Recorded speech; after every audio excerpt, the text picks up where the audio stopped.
Hey. Hey, how you doing? I have a coin I think you might be interested in. What do you got here? It's a shekel of Tyre, like from the Bible.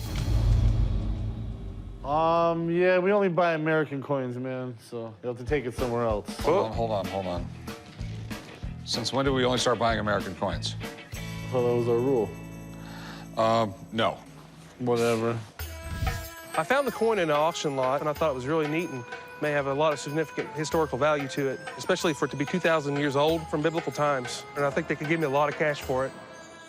Well, I mean, basically what you have is a really cool coin that is collectible because it's, from Jerusalem. It's from the time of Christ. Supposedly, Judas received 30 pieces of silver to basically drop a dime on Jesus. Yes. And it was probably a coin like this. So there is a possibility this could be one of those coins, is that correct?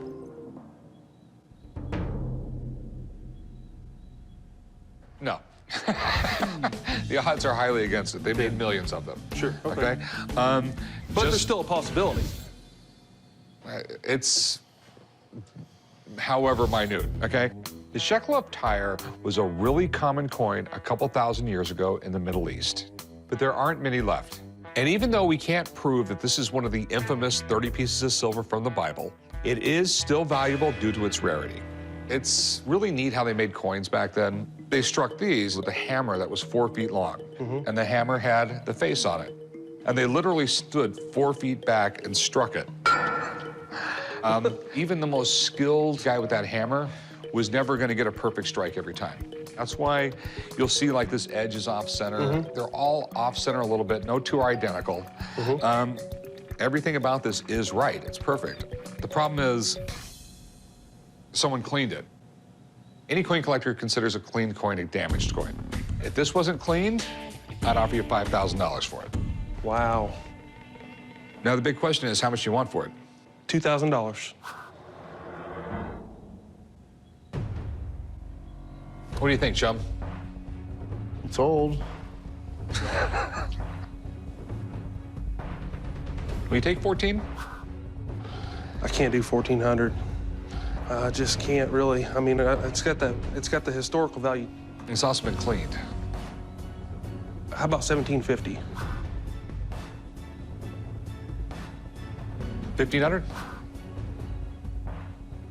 I could do 16. Yeah, 1,600. Deal. Okay. All right, you want to go write them up? Yeah.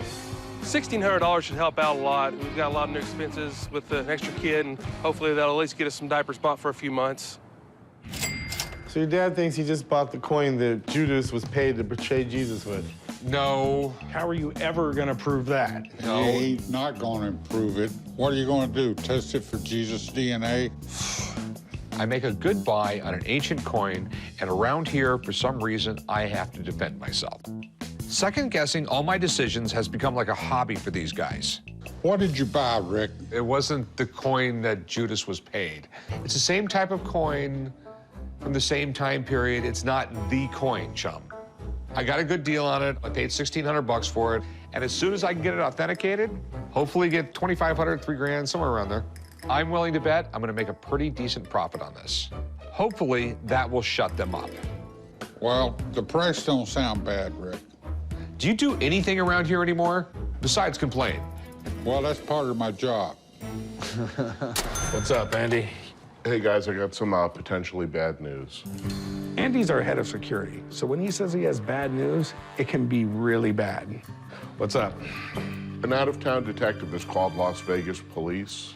The shekel that you recently brought in, there's a chance it might be stolen. They want to put it on hold. Well, that's 1,600 bucks down the toilet. Everything we buy goes into a national computer system. All right, you want to go write them up? Yeah. And if it comes up stolen, we have to give it back. It definitely sucks, but it's part of doing business in a pawn shop. Okay, so this guy stole it? Not the guy that brought it to us, So what, it's been in multiple hands, and I'm the last guy, and I'm the one who gets stuck with it? pretty much. Well, they're gonna have to wait. I sent it out to get graded. That's my dad for you. When it rains, it pours. Obviously, we can't guess what's stolen or not, but throwing away more money on top of it is just his MO. I mean, it sucks that it happened, but what am I gonna do? Damn it, Rick, you can be more careful on what you buy. Well, how am I supposed to be more careful? This guy legitimately bought it from a different guy. This is just a great excuse for you to complain. To pay for something and then have to give it back? I might have lost my job over that. You know they have a point, Rick. Here's the guys, Andy. My security guy, Andy, found out that the shekel I bought was stolen. Now he's got some sort of update. I hate to think, what could the problem be now? So what's up? The coin we've been working with the police on, turns out that the guy who originally owned it got compensated for his loss. It's ours. They released it this morning. So it's not stolen. Dodged a bullet there. Luckily for us, the coin was insured and the insurance company paid for the loss. So that makes the coin free and clear. Hey, Rick, don't do the end zone dance yet. We don't even know if the damn thing's real. If it's real, will you shut up? Probably not. Well, here's the moment of truth. Hand me those scissors. You think that shekel's real? I don't know, I just think somebody should have checked before we bought it. Yeah, hopefully next time Rick will be more careful. I've been in the coin business my entire life. It's real, there's no problem. We get to keep the coin, and they're still giving me hell. It never ends.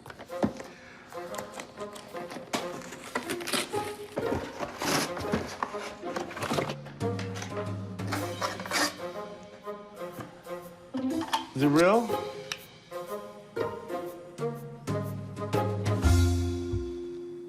It's not real. It's real. See, I told you. Good for you. After 30 years in the coin business, you got it right.